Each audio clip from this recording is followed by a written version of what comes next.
早晨啊，瞓醒一覺啊，先知道我嚟咗嘅原來係東莞啊！喺我印象當中嘅東莞咧係咁樣同埋咁樣嘅，所以咧今次真係令我大開眼界啊！廣州過嚟個半鐘嘅東莞塘廈，居然一個咁樣嘅配置，依山傍水啦，558間唔同類型嘅客房套房，1.15萬平方嘅全水世界，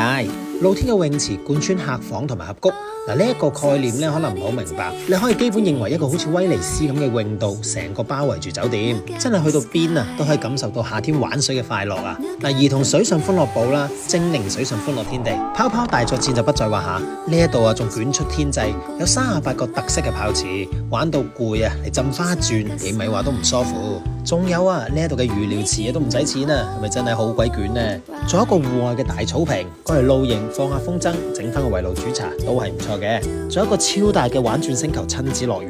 晚餐可以選擇東南亞美食風味嘅自助餐，或者係應節食材本地特色嘅中餐廳啊。五一假期呢一度仲有魔法劇場同埋音樂節活動，咁多嘢玩啊！呢個假期咪嚟試下佢咯，反正又唔貴。